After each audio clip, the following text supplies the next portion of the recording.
Wala gid ay siguro butang diri sa kalibutan nga dili mo agi og proseso, no. Kay before taning gawas aning kalibutan na ang pagbuhat sa atong mga ginikanan sa ato proseso naman na.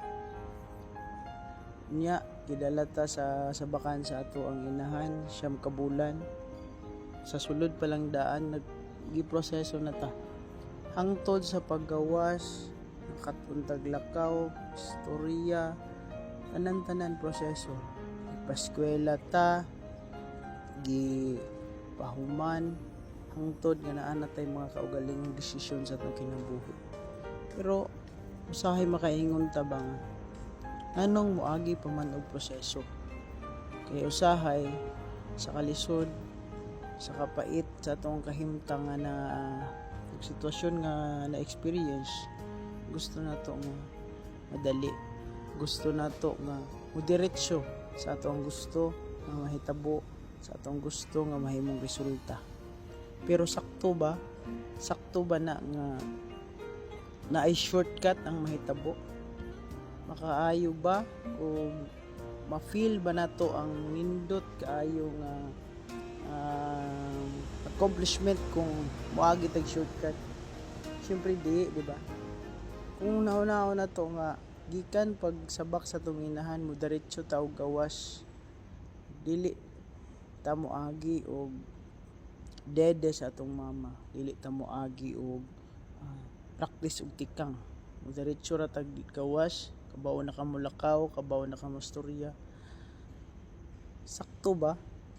Maayo ka? Feel na ko dili.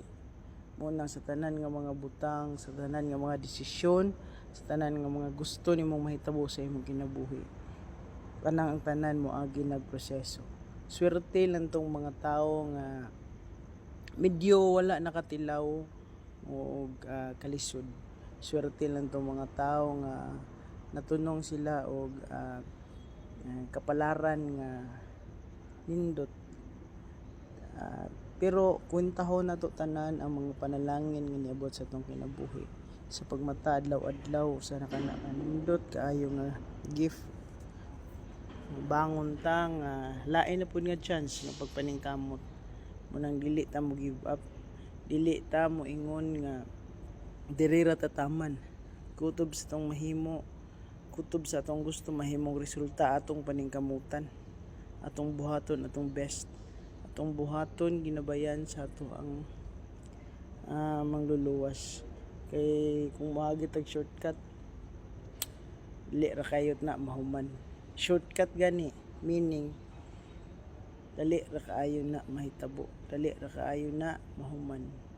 Unang iagi na to og saktong proseso. Sa tanan nga mga naka-experience diha og kalisod, sa tanan nga naka-experience diha og kasakit, laban lang bisag wala tay kontra. Kaya wala ta dire gibutang sa kalibutan para mag-shortcut. Ang tanan na ay proseso. Unang bisag unsaon pa nimo diha og hilak, bisag unsaon pa nimo diha og kasuko, bisag kinsa ba ang imong i-blame, wala ni mahitabo. Ikaw ra gyud mismo kontra sa imong kaugalingon ang makapagpalambo, ang makapagpausab sa imo ang kaugmaon. Munang bangon, lihok, paningkamot, ayaw kalimot og kampo. Amping.